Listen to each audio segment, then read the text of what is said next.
कुछ साधकों का यह प्रश्न है, क्या शरीर के शून्य हो जाने पर हमारी आत्मा सच में 9 द्वारों के पार चली जाती है? प्यारे साथियों, जरा ठहर के इस सवाल को अपने भीतर टटोलिए। क्या केवल एक अनुभूति ही हमारे शरीर के गहरे सत्य तक पहुंचा सकती है, या इसके पार भी कोई अदृश्य द्वार हमारी प्रतीक्षा कर रहा है? साधना के इस मधुर यात्रा में हम आज इसी रहस्य की ओर बढ़ते चले जाएंगे। संत महापुरुषों ने सदा कहा है कि जब तक हमारे शरीर के 9 द्वारों से परे नहीं उठते, हमारी सच्ची आध्यात्मिक यात्रा आरंभ नहीं होती। परंतु अक्सर नए साधक ये सोच बैठते हैं कि ध्यान करते समय जब शरीर शून्य होने लगे तब उन्होंने 9 द्वारों को पार कर लिया है। लेकिन वास्तविकता इससे कहीं अधिक गहरी और सुंदर है। जब कोई साधक अपने गुरु के वचनों को केवल पुस्तक तक सीमित नहीं रखता, बल्कि प्रेम से ध्यान में डूबने का प्रयास करता है, तब भीतर अनेक अवस्थाएं प्रकट होती हैं। कुछ मधुर, कुछ भयानक, और कभी कभी साधक इन्हीं अवस्थाओं में उलझकर रुक जाता है, जैसे कोई पथिक राह से पहले ही फूलों में खो जाए और मंजिल भूल जाए।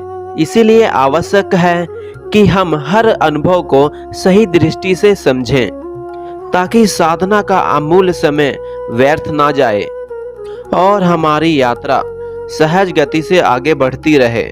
यह जानना भी अति आवश्यक है कि शरीर के 9 द्वार कौन से हैं, क्योंकि बहुत से साधक इन्हें 7 चक्रों के साथ मिला देते हैं। महापुरुष बताते हैं कि शरीर के 2 द्वार नीचे हैं, मल और मूत्र त्यागने के लिए।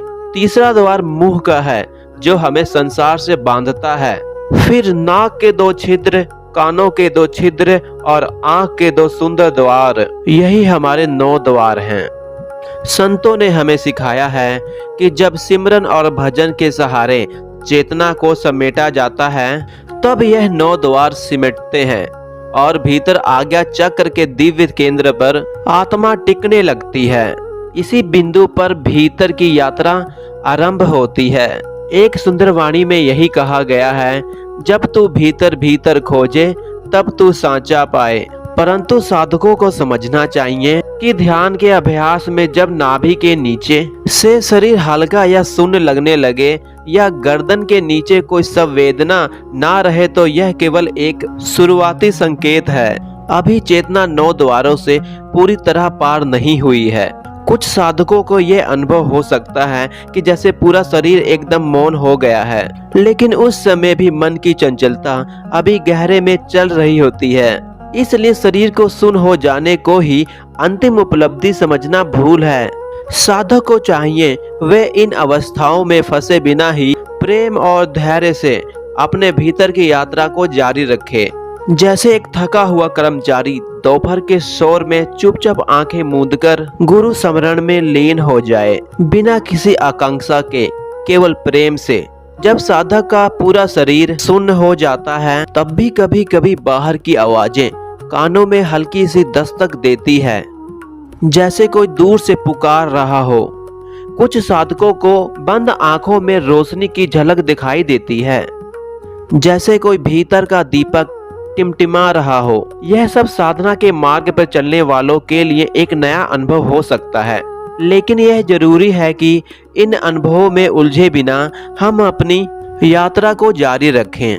कभी कभी ऐसा भी होता है कि शरीर एकदम शून्य होने के बावजूद साधक अचानक हल्का झटका महसूस करता है, या किसी अंग में कंपन, सिहरण की लहर दौड़ती है, जिससे मन क्षण भर के लिए चंचल हो उठता है और फिर से शरीर की संवेदनाएं लौट आती है। इन सब अवस्थाओं में प्रेम से समझना चाहिए कि अभी मन पूर्णतः शांत नहीं हुआ है। शरीर का शून्य होना तो केवल मात्र एक पहली सीढ़ी है, पर मन का स्थिर होना, उसे भी मौन करना, यही सच्चा लक्ष्य है। थोड़ी सी भी असावधानी से यह चंचल मन बाहर की दुनिया में भटक सकता है। इसलिए साधक को चाहिए कि जब भी मन डगमगाए, वह प्रेम पूर्वक मंत्र जाप या सिमरन की दौड़ थाम ले, जैसे कोई बच्चा अंधेरे में माँ का आंचल पकड़ ले। शरीर से परे उठना तो केवल प्रारंभ है, आगे तो हमें मन की गहरी गांठें खोलनी हैं। जो साधक इस अवस्था तक पहुंच जाते हैं उनके लिए यह एक सुंदर संकेत है, क्योंकि इसका अर्थ है कि अब शरीर उनको बांधा नहीं देगा, परंतु साधना की राह पर धैर्य की चादर ओढ़नी पड़ती है। प्रारंभ में जहां शरीर को सुन्न होने में घंटे लग सकते हैं, वहीं धीरे धीरे प्रेम और अभ्यास से यही अवस्था चंद मिनटों में सहज हो जाती है। जैसे कोई थका हुआ गृहस्थ दोपहर के समय अपने काम से पल भर रुककर आंखें मूंद लेता है और शांति से नाम का स्मरण करता है। बाहर की हलचल में भीतर एक दीप जल उठता है, यही साधना है। इसी साधना में धीरे धीरे शरीर की चेतना विलीन होती है और साधक उच्चतर चेतना के द्वार तक पहुंचने लगता है। परंतु इस पथ पर चलते समय जब भी मन डगमगाए तो साधक को घबराना नहीं चाहिए, बल्कि और अधिक प्रेम और समर्पण से मंत्र जाप और अनहद नाद की आंतरिक धुन में खुद को खो देना चाहिए। ध्यान की गहराई में उतरने का यही एक सरल उपाय है। भले ही शरीर का शून्य होना एक सुंदर उपलब्धि हो, पर इसे अंतिम पड़ाव मान लेना साधक की यात्रा को अधूरा छोड़ना होता है। संत कबीर कहते हैं, मन के मंजीरे टुन टुन बाजे, भीतर मूर्ति देखो। यानी जब मन की गूंजे शांत होती है तभी भीतर की सच्ची मूर्ति प्रकट होती है। इसलिए प्रिय साधकों, ध्यान का अभ्यास करते रहो, प्रेम और धैर्य से। जैसे कोई नदी अवतरण बहती रहती है, चाहे राह में कितने ही पत्थर क्यों ना आए। हर दिन हर पल भीतर की ओर लौटते रहो। बहुत से साधक हर दिन एक निश्चित समय पर ध्यान करते हैं और जब शरीर शून्य हो जाता है तो वहीं पर अपनी साधना समाप्त कर देते हैं। परंतु प्रिय साधकों, यह समझना आवश्यक है कि शरीर का शून्य होना केवल एक शुरुआत है, परम अवस्था का प्रारंभ मात्र है। जिस प्रकार कोई यात्री सुबह की पहली किरण देखकर यह न माने कि दिन पूरा हो गया है, वैसे ही साधक को शरीर की शून्यता को मंजिल नहीं समझना चाहिए। धीरे धीरे ध्यान के समय को बढ़ाना चाहिए, अपने सहन शक्ति को प्रेम से विस्तार देना चाहिए। यदि ध्यान के समय आपको शरीर की असुविधाएं नहीं होती तो यह ईश्वर का अनमोल वरदान है, इसका हृदय से आभार मानना चाहिए। कई साधक ऐसे भी होते हैं जो ध्यान करना चाहते हैं, पर शरीर के दर्द, थकावट या अन्य परेशानियां उन्हें रोकती हैं। यदि आप उन स्वभावशाली साधकों में से हैं जिन्हें अब ध्यान में बैठने पर कोई शारीरिक पीड़ा नहीं होती, तो समझिए अब समय आ गया है साधना के अगली गहराइयों में उतरने का। जब आप बिना किसी दर्द के सहज से ध्यान मुद्रा में बैठ सकते हैं और पूरा शरीर शून्य हो जाए तो इसे ध्यान आसन की सिद्धि माना गया है। इस अवस्था में साधक के चाहिए कि जितना हो सके उतनी देर तक सिमरन, भजन या अनहद नाद की धुन में लीन रहे। जैसे कोई पथिक विश्राम नहीं करता जब उसकी मंजिल समीप हो। ध्यान की परम शांति और दिव्य आनंद इन्हीं आगे की गहन अवस्थाओं में छिपे हैं, पर मन अभी भी चंचल है, अब भी सहज नहीं हुआ है। इसलिए अगर किसी साधक को ध्यान करते समय किसी अंग में तेज दर्द हो या झटके लगे तो घबराने की वजह अपना ध्यान प्रेम से आज्ञा चक्र पर स्थित कर लेना चाहिए। दोनों भावों के बीच एक कोमल बिंदु की कल्पना करें, जैसे आकाश में टिमटिमाता तारा, और वहीं अपनी अंतर मन टिकाएं। चाहे शरीर में जो घटे, चाहे कंपन हो या पीड़ा, मन की दृष्टि को उस बिंदु से हटने ना दें। धीरे धीरे आप देखेंगे शारीरिक कष्ट भी मौन हो जाएंगे और आपका आसन पूर्णता सिद्ध हो जाएगा। यदि दर्द अधिक हो और ध्यान भंग होने लगे तो उठने की जल्दी ना करें।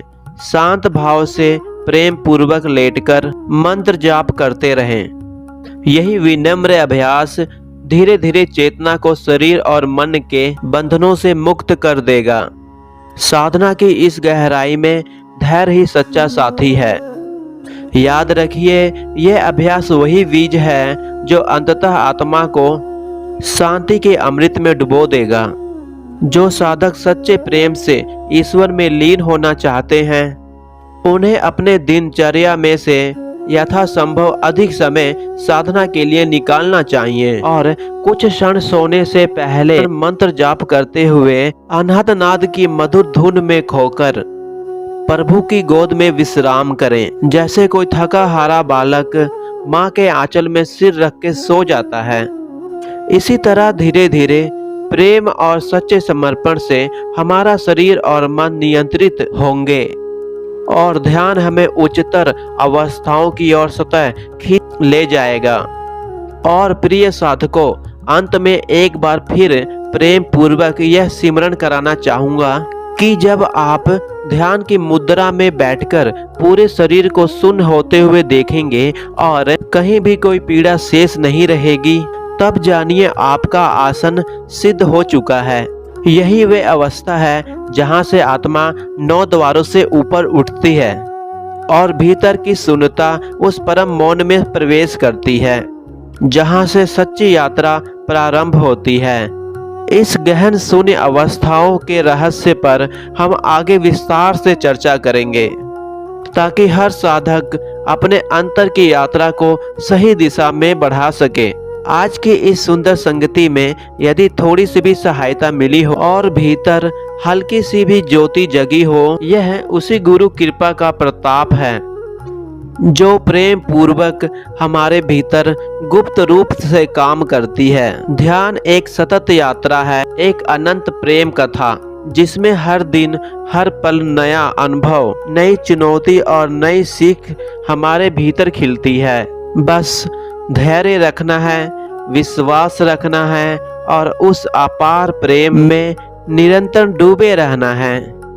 जैसे गुरु ग्रंथ साहिब में संजीव वचन है, धीरज धरी भक्ति करी निर्भय होई रहा है।